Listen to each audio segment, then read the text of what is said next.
네, 우리 하나님께 영광 박수 드리겠습니다. 귀한 찬양 감사합니다. 하나님의 나라의 확장을 위해서 늘 애쓰고 수고하시는 모든 분들에게 하나님의 은혜와 능력이 가득하기를 원하고, 특별히 만왕의 왕 우리 주님께서 주인 되어 주시고 우리의 삶의 모든 문제를 해결하시고 역사하신 모든 역사가 특별히 오늘 이 밤 이 예배에 참석하신 우리 모두에게 임하시기를 주의 이름으로 간절히 축복합니다. 예전에 제가 어떤 사람이 쓴 글에서 그 사람이 받는 스트레스를 이렇게 수치화해서 순위를 매긴 것을 보았던 기억이 있습니다. 근데 이제 뭐 여러 순위들이 많았는데 다 기억이 나진 않고요. 확실하게 기억나는 것은 2등하고 1등은 정확하게 기억이 납니다. 그 사람이 살면서 가장 스트레스를 많이 받는 두 번째는요. 2등은 이사할 때라고 합니다. 이사를 해보신 분들은 알겠지만 그 이사가 좀 피곤한 게 아니거든요. 요즘은 뭐 포장 이사가 있다고는 하지만 또 정리를 직접 해야 하는 부분도 있고, 또 아무리 포장 이사가 잘 해준다고 해도 그 짐을 풀어서 정리하는데 거의 한 달 가까이 걸립니다. 저는 직업의 특성상 이사를 매우 많이 다녔습니다. 제가 지금 결혼을 한 지가 13년째인데요. 지금 살고 있는 집이 7번째 집입니다. 그러니까 거의 2년에 한 번씩 다닌 거죠.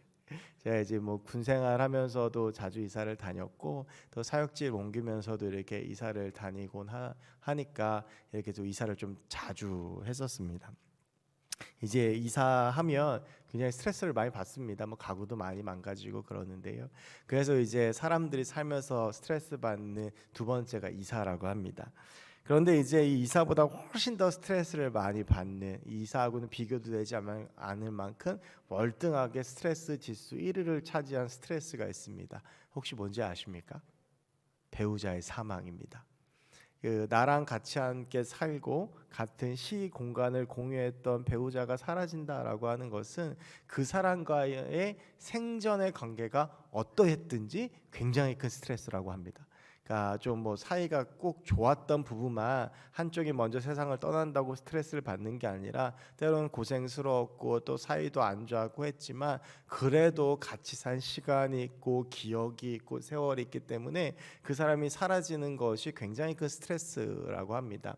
나랑 친밀했던 사람, 꼭 굳이 배우자가 아니더라도 친했던 사람들, 또 내가 많이 정말 사랑하고 존경했던 사람이 어느 순간 내 삶에서 사라진다라고 하는 것은 굉장히 모두에게 다 힘든 일일 것이라고 생각을 합니다. 저희 친할머니가 돌아가신 지가 벌써 30년 됐거든요. 그런데 저희 아버지는 아직도 친할머니를 그리워하십니다. 그거 보면 이 나랑 사랑하던 사람을 다시 볼 수 없고 그 사람이 갑자기 내 삶 가운데 사라지는 부재의 경험을 한다라고 하는 것은 굉장히 쉽지 않은 일인 것 같습니다.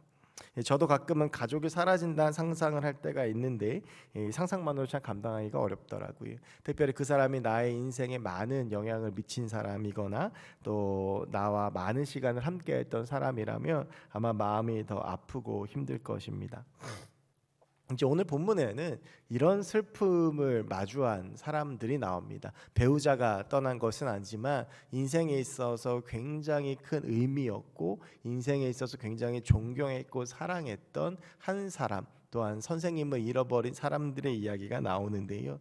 사실은 오늘 13절부터 35절까지 다 읽어야 하지만 말씀이 너무 길어서 이제 앞부분과 뒷부분만 읽었습니다. 오늘의 말씀은 우리가 흔히 엠마오로 가는 두 제자 라고 하는 제목으로 잘 알려진 말씀인데요. 오늘 본문이 시작된 13절의 말씀을 보면 그날의 그들 중 둘이라고 되어져 있습니다. 우리가 이제 이 본문을 이해하려면 두 가지의 의문점을 풀어야 됩니다. 그날에라고 되어져 있고요. 그들 중이라고 되어져 있습니다. 과연 그날은 어떤 날이고 그들 중에 이들은 어떤 이들인가? 이걸 알아야지 이제 오늘 이 본문을 우리가 조금 쉽게 이해할 수가 있는데요. 그날에라고 하는 이 의문을 풀려면 오늘 본문이 앞에 있는 1절부터 12절까지의 말씀을 보면 됩니다. 1절부터 12절까지의 말씀은 12절 1절에 보면 안식 후 첫날이라고 되어져 있습니다. 이 안식 후 첫날 하면 예수님께서 부활하신 날이 안식 후 첫날입니다. 바꾸어 말하면 무덤에 찾아갔던 그 여인들이 예수의 빈 무덤을 확인한 날이고, 그래서 제자들 역시도 예수의 시체가 사라진 것을 확인한 날이라고 하는 것입니다. 예수께서 부활하신 날이었지만 그 부활을 믿지 못한 제자들에게는 너무나도 사랑했던 선생님의 시신이 누군가에게 도둑 맞은 날이었던 것입니다. 그리고 여기서 그들 중이라고 되어져 있는데, 이 그들 중이라고 하는 것은 앞서 나오는 사람들 중에 하나겠죠. 특별히 이제 11절 말씀에 보면 사도들은 그들의 말이 허탄한 듯이 들려 믿지 아니하나라고 되어져 있어서 이 소식을 사도들이 들었다라고 하는 것도 되어져 있고요. 또 이 무덤을 확인한 여자들이 9절에 보면 무덤에서 돌아가 이 모든 것을 11사도와 다른 모든 이에게 알렸다라고도 되어져 있습니다. 그래서 그날에 예수님께서 부활하시던 날에 이 예수님의 무덤이 비었다는 소식을 들었던 11사도는 아닐 것입니다. 왜냐하면 이들이 나중에 11사도를 찾아가는 장면이 36절부터 나오거든요. 그래서 11사도와 함께 이 소식을 들었던 다른 이들 중에 2명일 것이라고 추측해 볼 수가 있습니다. 그래서 예수님을 정말 사랑했고 예수님을 따랐던 제자 무리였지만 오늘 예수님께서 갑자기 그 시체가 살아있었다라고 한 이 소식을 들었던 사람들 중에 하나일 것이다라고 우리는 알 수 있죠. 여러분, 우리가 이 예수님의 죽음, 예수님의 무덤에서 시체가 사라진 것을 마주한 제자들이 어떤 반응을 보였는지는 제가 방금 읽어드렸던 11절에서 보면 알 수가 있어요. 사도들이 그들의 말이 허탄한 듯 들려 믿지 않았습니다. 여기서 사도들은 11사도들, 예수님의 직계 제자들을 말합니다. 늘 예수님과 3년 동안을 같이 하고 예수님께 십자가의 죽음과 부활에 대한 예고를 직접 3번이나 들었던 이 사도들조차도 예수님의 부활을 믿지 않았습니다. 예수님의 시체가 무덤에서 사라졌으면 예수께서 부활하셨구나라고 생각해야 되고 믿어야 되지만 그러지 않았습니다. 또 12절 말씀에 보면 베드로, 예수님의 수석제자인 베드로 역시 일어나서 무덤에 달려가서 그 안을 들여다보았지만 예수님의 시체를 감쌌던 세마포만 보이니까 그냥 이 일을 놀랍게 여겨서 집으로 돌아갔다라고 되어져 있습니다. 사도들이 이러할진데 다른 이들은 어떠하겠습니까? 그들 역시 모두도 예수님의 시체가 사라졌다라고 생각하고 낙심하고 실망했습니다. 사실은 이게 상식적으로 맞죠. 내 눈앞에서 이 사람이 죽는 것을 보았는데, 그래서 이 사람의 장사까지 치렀는데 그 사람의 시체가 사라졌다라고 하면 이렇게 시체가 누군가가 훔쳐갔거나 무슨 일이 일어났다고 생각하는 것이 상식적으로 맞지, 그게 부활했다고 생각하는 것은 상식적으로 맞지 않습니다. 이제 이런 소식을 들었던 그들, 즉 이 둘이 예수님의 무덤이 비었다는 소식을 듣고 엠마오로 가고 있었습니다. 이들이 누구인지는 정확하게 알 수는 없지만 이 두 사람 중에 한 명의 이름이 나오죠. 그 사람의 이름은 글로바입니다. 이 사람은 요한복음 19장에서도 등장하는데 직접 등장하는 것이 아니라 이 글로바의 아내가 마리아라고 하는 여인인데 예수님이 십자가에서 달려 돌아가실 때 그 현장에 있었던 여제자였습니다. 그러니까 이 남편이 글로바도 굉장히 예수님의 신실한 제자였다라고 볼 수가 있겠지요. 이들은 예수님께서 돌아가시는 장면을 보고 그 현장에 있다가 예수님의 시체까지 사라졌다라고 하니 낙심스러운 소식을 듣고 엠마오로 가고 있었습니다. 엠마오는 예루살렘에서 25리, 그러니까 우리가 좀 이해하기 쉬운 단위로 환산하면 10km 정도 떨어진 동네였습니다. 그들이 무슨 목적으로 그곳으로 갔는지는 알 수는 없으나 그런데 그 사람들이 거기에 머물 곳이 있었고 꽤나 편하게 행동한 것으로 보아서 아마 이들의 고향이 아니었을까 추측해 볼 수가 있습니다. 즉 이들은 예수 그리스도의 완전한 죽음을 경험하고 고향으로 낙향하고 있었습니다. 앞서 말씀드렸지만 사랑하는 사람, 의지하는 사람이 인생에서 사라진다라고 하는 것은 매우 충격적이고 힘든 일입니다. 사실 예수의 제자들, 우리가 잘 알고 있는 12제자뿐만 아니라 예수님을 따랐던 그 수많은 제자들은 예수님을 따르기 위해서 많은 것들을 버려야 했습니다. 때론 가족과의 관계를 끊어야 하기도 했고, 자신의 생업을 포기해야 하기도 했고, 자신이 누릴 수 있는 것을 마태처럼 내려놓아야 했기도 했고, 많은 것들을 포기한 후에야 예수 그리스도를 따랐던 사람들입니다. 그렇게 나의 모든 것들을 다 내어버리고 내어던지고 예수 그리스도를 따랐는데, 갑자기 내가 따랐던 나의 스승이 반역자가 되어서 세상에서 가장 비참한 모습으로 죽었고 그 시신마저 사라졌다라는 소식을 들으니 얼마나 마음이 답답하고 좌절되고 낙심하고 허탈하고 허무했겠습니까? 이런 제자들의 방황은 요한복음 21장에서도 볼 수가 있습니다. 요한복음 21장에 보면 갈릴리 바닷가에 도마, 베드로 이런 제자들이 7명이나 있는 모습을 우리가 볼 수 있어요. 심지어 도마는 요한복음 20장에서 예수님의 부활을 직접 목격하고 예수님의 손과 발의 못자국에 손을 넣어본 후였지만 여전히 갈릴리 바닷가에서 그물을 던지고 있는 어부의 삶을 살아가는 것을 볼 수가 있습니다. 이것이 제자들이 가지고 있었던 마음의 무게와 허탈함과 그 마음의 좌절을 잘 보여주는 것입니다. 아마 오늘 본문에 나온 이 2명의 제자들도 마찬가지지 않았을까요? 이들은 예루살렘에 아마 예수님께서 들어가시면 엄청난 일이 일어날 것이라고 생각했을 것입니다. 다른 제자들이 그러했던 것처럼. 기나긴 식민지 지배가 끝나고 내가 따르던 예수께서 진짜 왕이 되시고, 그리고 그 예수가 왕이 되시면서 나도 예수 옆에 산 자리를 차지할 수 있고 진짜 우리나라에 참된 해방이 오고 나의 삶이 변할 수 있겠다라고 하는 그런 헛된 희망을 품었을 수도 있습니다. 그런데 그들은 그런 희망을 가지고 예수와 함께 들어갔던 예루살렘에서 예수님께서 가장 비참한 모습으로 십자가에 달려 돌아가시는 충격적인 사실을 목격했습니다.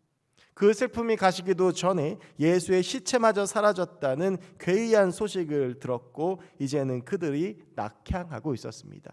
이들이 받은 충격은요, 14절부터 나오는 이들이 엠마오로 가는 길에서 했던 행동을 보면 알 수 있습니다.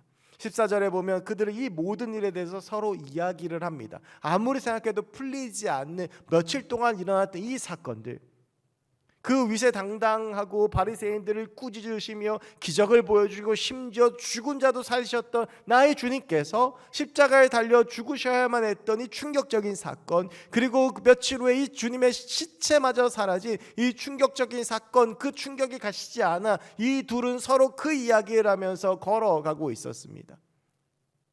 얼마나 이들의 고민이 컸는지는 15절에 더 자세히 나와 있는데, 그들이 서로 이야기하며 문의할 때에, 여러분이 문의라고 하는 말이 무엇입니까? 서로 물었다라고 하는 것이죠. 서로 지금 이 상황이 이해가 되지 않는 거예요. 그리고 아무리 서로에게 묻고 이야기를 해도 답이 나오지 않는 겁니다. 이제 내가 예수를 따르기 위해서 모든 것들을 버리고 오직 주님만을 바라보면서 주님을 따랐는데 고향에 돌아간다고 해서 무슨 뾰족한 수가 있을까? 이제 나는 어떻게 살아야 될까? 내 삶의 목적과 내 삶의 지향점이 예수 그리스도였는데 그분이 갑자기 사라졌으니 이제 나는 어떻게 살아가야 되나? 이 이야기들을 하면서 풀리지 않는 의문들 가운데에서 이들은 터벅터벅 자신의 고향으로 발걸음을 옮기고 있었습니다. 그런데 그런 그들에게 한 사람이 찾아옵니다. 재미있는 것은요, 15절에서는 분명히 이들에게 찾아온 분이 예수라고 이야기를 하고 있습니다. 예수께서 가까이 이르러 그들과 동행하시나. 그런데 16절에는 이 예수와 함께하는 이들은 이분이 예수인지를 알지 못합니다. 성경은 이분이 예수님이라고 이야기하고 있지만 정작 예수님을 보고 예수님과 함께 길을 걸어갔던 이들은 나와 함께하는 분이 누구인지 알지 못했던 것입니다. 우리는 여기서 부활하신 예수님께서 그날 당일 직접 찾아오셨다는 것을 보면 이 장면이 매우 중요하다라고 하는 것을 알 수 있습니다. 여러분, 우리도 살다 보면 이런 경험을 할 때가 있습니다. 분명히 주님께서 나와 함께하고 계시고 분명히 지금 나를 찾아오고 계시고 나와 동행하고 계시는데 나는 주님이 나와 함께 하시는지를 모르는 것입니다. 예수님께서 나와 함께 하시지만 우리는 그분이 예수이신지 깨닫지 못하는 것이지요. 이렇게 예수를 깨닫지 못했던 2명의 제자들과 예수님의 동행이 시작되었습니다. 예수께서는 그 둘이 무슨 이야기를 하고 있는지 물으셨습니다. 그런데 이 질문을 받은 이 제자들의 태도가 매우 흥미롭습니다. 우리 17절 말씀은 같이 함께 읽어보겠습니다. 시작. 예수께서 이르시되 너희가 길 가면서 서로 주고받고 하는 이야기가 무엇이냐 하시니 두 사람이 슬픈 빛을 띠고 머물러 서더라. 아멘. 예수님께서는 이들이 지금 나누고 있는 이야기가 무엇인지 물으십니다. 그런데 이 물음에 대한 제자들의 반응이 제 눈을 잡아 끕니다. 이들은 예수님께 대답을 한 것이 아니라 슬픈 빛을 띠며 머물러 서 있었습니다. 여러분, 이전까지 이 제자들은 예수님이 죽으신 일과 그리고 예수님의 시체가 사라진 일들에 대해서 이야기하고 있었습니다. 그리고 나서 제3자가 나타나서 너희가 지금 무슨 이야기를 하고 있느냐라고 물었는데 문득 예수님의 부재, 예수님의 죽음이 다시 한번 생각나면서 큰 슬픔에 빠진 것입니다. 그들은 가는 길도 멈추어 섰어야 했습니다. 이것은 이들이 얼마나 슬펐는지 그리고 이들이 얼마나 예수 그리스도를 사랑했는지 보여주는 장면입니다.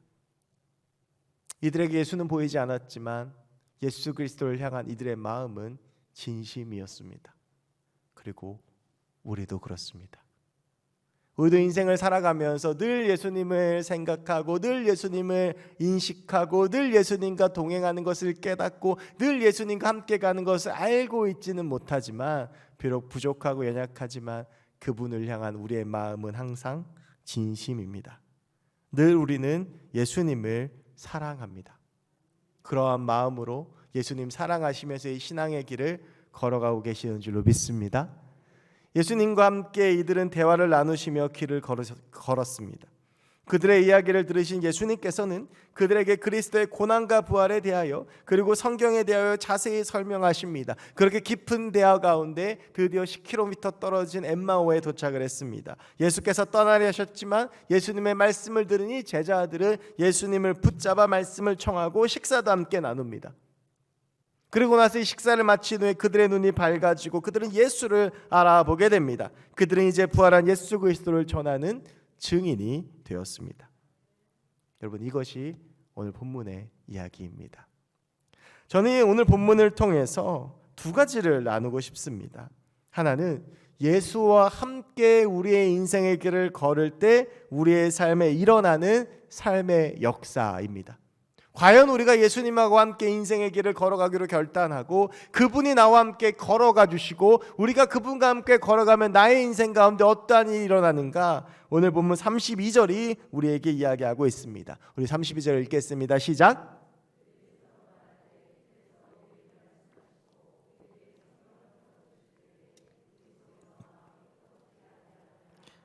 아멘. 오늘 예수와 함께 걷기 전에 이 두 사람은 혼란 속에 있었습니다. 서로 대화를 하지만 결론이 나지 않은 상태였습니다. 그래서 서로 문의하기만 했습니다. 방향을 정하지 못하고 결론을 내지 못하고 서로 묻기만 하다가 시간을 허비하고 있었습니다. 그런데 이 시간들이 예수와 함께 걷기 시작하면서 해결되었습니다. 그들은 부활에 대해서 알고 있었지만 예수께서 부활하셨다는 상상을 하지도 못했고 슬픔과 상실함과 허무한 가운데 있었습니다. 그런데 예수님께서 그들의 인생 가운데 찾아오시자 이 모든 문제가 해결되었던 것입니다. 그들은 예수님께 지금 자신들의 마음을 다 쏟아내었습니다. 그리고 예수님께서 이들에게 말씀하셨습니다. 그 하나님의 음성을 들은 이들은 이 말씀이 너무나도 달고 좋아서 자신들을 떠나시려는 예수님을 붙잡아 더 들려주시길 청했고 식사를 함께 나누었습니다. 예수님을 만나기 전, 예수님과 함께 그 길을 걸어가기 전 해결되지 않았던 삶의 문제를 가지고 고민하던 이들이 예수 그리스도와 함께 걸으며 그 답을 찾은 것입니다. 사랑하는 성도 여러분, 우리 주님께 우리의 문제에 답이 있는 줄로 믿습니다. 우리 하나님께 지금 내가 고민하고 지금 내가 다른 그 누구에게 문의해봐도 찾을 수 없는 우리 인생의 해답과 우리의 인생의 해결점이 우리 주님께 있는 줄로 믿습니다. 우리의 인생이 주님 손에 붙잡힐 때 우리의 인생은 오리무중의 인생에서 주님께서 이끌어 가시는 정확한 인생으로 변화되어지는 것입니다. 여러분, 복음서에 나오는 제자들과 사도행전에 나오는 제자들은 완전히 다른 모습입니다. 복음서에 나오는 제자들은 어디에 쓸래야 쓸 수 없는 구제불능들입니다. 그러나 사도행전에 나오는 제자들은 어떻습니까? 능력의 제자들이 되지요. 그 가장 대표적인 경우가 베드로입니다. 여러분, 복음서에 나오는 베드로를 딱 한마디로 요약하자면 정말 답이 안 나오는 인생입니다. 말보다 행동이 앞서고 또 행동은 생각도 하지 않고 합니다. 베드로가 하는 걸 보면 그냥 깍 한 대 지워받고 싶은 그런 인물입니다. 그런데 그렇게 행동하고 말을 번지르게 했던 베드로는 예수 그리스도가 잡히시는 결정적인 순간에 뭐 칼 들고 막 설치다가도 예수님 부인하고 도망가고 맙니다. 예수님의 부활도 믿지 않습니다. 요한복음을 보면 20장에서 도마가 예수님의 부활을 직접 확인하고 베드로에게 전했는데 베드로는 그 사실을 여전히 듣고도 갈릴리에 머물러 있었습니다. 아무런 능력도 없는, 인생에 답이 없는 사람이었습니다. 그런데 여러분, 사도행전에 나오는 베드로는 완전히 다른 모습으로 변하지요. 한번 설교했더니 3,000명이 변합니다. 성전 미문에 앉아있는 안진뱅이를 위해 기도했더니 그 안진뱅이가 일어납니다. 죽은 자를 살립니다. 사람들 앞에서 담대하게 복음을 전하는 사람이 됩니다. 여러분, 그렇게 그의 인생에 바뀌는 결정적인 사건이 바로 복음서와 사도행전 그 사이에 있는 사도행전 2장의 성령 강림 사건입니다. 성령이 베드로의 마음을 가득 채우고 성령이 그를 떠나지 않고 그를 붙들자 그의 인생이 변화되어진 것입니다. 사람의 생각, 사람의 말, 사람의 능력이 가득할 때에 그의 인생이 답이 없는 인생이었지만 하나님께 붙잡히고 성령이 그 안에 충만하며 주와 함께 동행하는 인생이 되자 그의 인생이 완전히 다른 인생으로 변화되어진 것입니다. 여러분, 우리가 예수와 함께 걸을 때 우리의 인생의 문제가 해결되어집니다. 우리가 여전히 붙들고 씨름하고 있는 문제가 해결되어집니다. 예수를 붙잡고 사는 인생이 되시길 축복합니다. 주의 음성에 민감한 인생이 되시길 축복합니다. 우리가 고민하고 답이 없어 절망하던 문제가 오늘 본문의 두 제자처럼 예수께 믿고 그 예수께 묻고 그 예수의 음성을 듣고 그 예수와 함께 길을 걸어갈 때 해결되어진 놀라운 역사가 우리의 삶 가운데 일어나게 될 줄 믿습니다. 사실 우리의 힘과 능력으로 아무것도 할 수가 없습니다.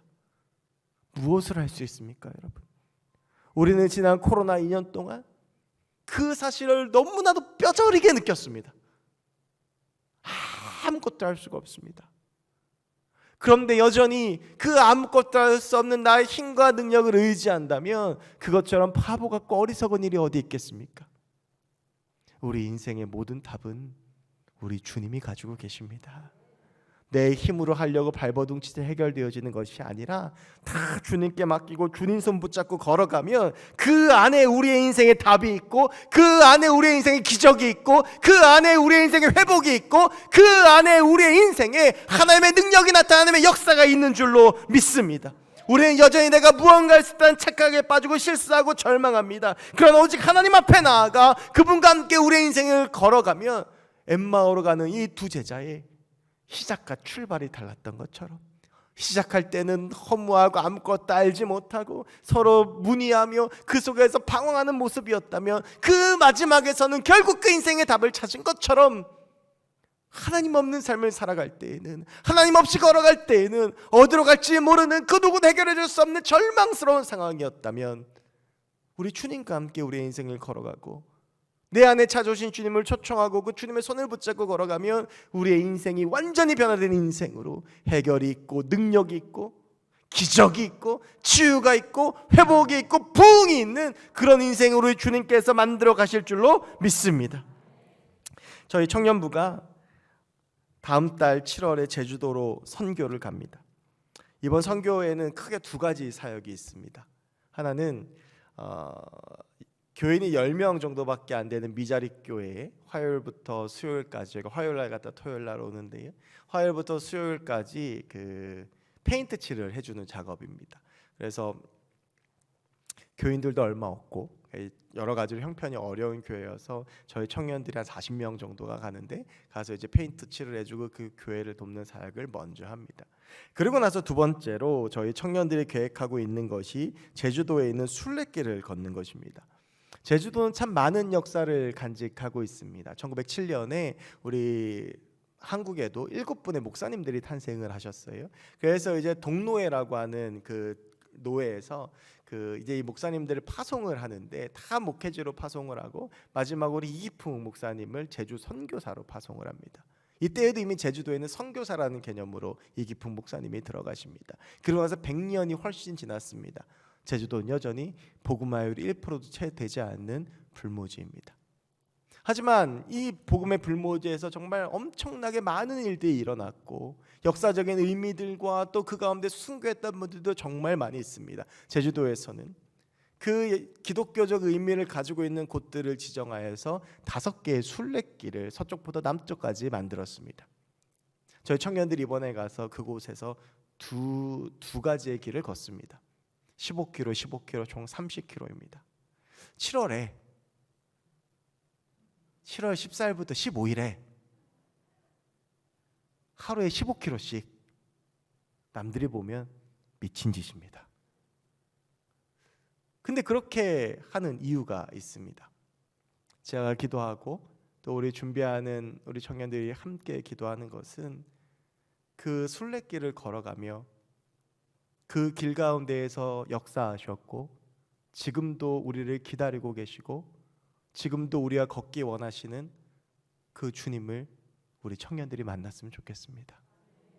그리고 그 길을 주님과 함께 걸어가며 주님과 함께 동행하심을 깨달았으면 좋겠습니다. 우리 청년들 이렇게 보면 정말 많은 문제를 가지고 살아갑니다. 돌파해야 되는 문제가 있는데 2, 3년째 이 문제가 해결되어지지 않아서 가슴 부여잡고 힘들어하고 있는 청년들도 있습니다. 취업, 결혼, 연애, 직장, 학업, 가정, 재정. 여러분 지금 청년들은요 월급쟁이로 살아서는 서울 시내에 집을 살 수가 없습니다. 희망이 없는 시대를 살아갑니다.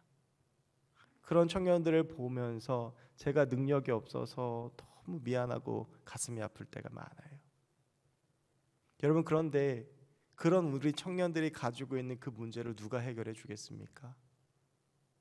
제가 재산이 한 3조쯤 되면 우리 애들 툭툭 떼줘서 집도 사주고 하면 좋겠지만 그럴 수 있는 능력도 안 되고.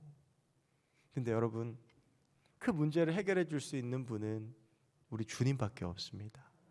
전 우리 청년들이 이번 제주도 선교 여행을 통해서 그 주님을 만났으면 좋겠습니다. 그래서 여러분 함께 기도해 주시기 바랍니다. 우리 제주도 선교 가운데에 오늘 엠마오로 가는 두 제자에게 일어났던 역사가 일어나길 기도해 주시기 바랍니다. 우리 청년들도 그러한 마음으로 함께 걸어가고 있습니다. 그래서 요즘 보면 새벽에 느끼시는지 모르겠지만 모르던 청년들이 꽤 많이 와서 기도하고 있습니다.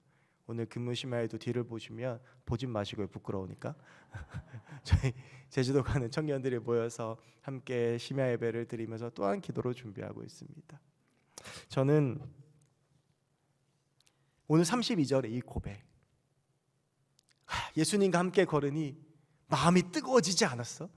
예수님과 함께 걸으니 성경이 풀어지고 우리의 문제가 해결되어지지 않았어?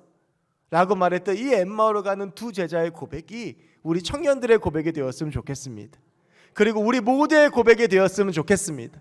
내 힘으로 되지 않는 거, 내 상식으로 이해되어지지 않는 거, 내가 할 수 없는 거, 그거 백날 내가 붙들어 봐야 되지 않습니다. 여러분 그거 주님 앞에 맡기고 주님과 함께 걸어가기를 결단하고 주님과 함께 그 인생의 길을 동행하시는 저 여러분들이 되었으면 좋겠습니다. 그런데 한 가지 놀라운 것은 바로 또 한 가지 나누고 싶은 것인데 우리 주님께서 그런 우리의 삶 가운데 찾아오시고 우리를 기다리고 계신다라고 하는 것입니다. 오늘 우리 주님께서는 이 엠마오로 절망하여 낙향하는 제자들을 기다리시고 그들에게 찾아가셨습니다.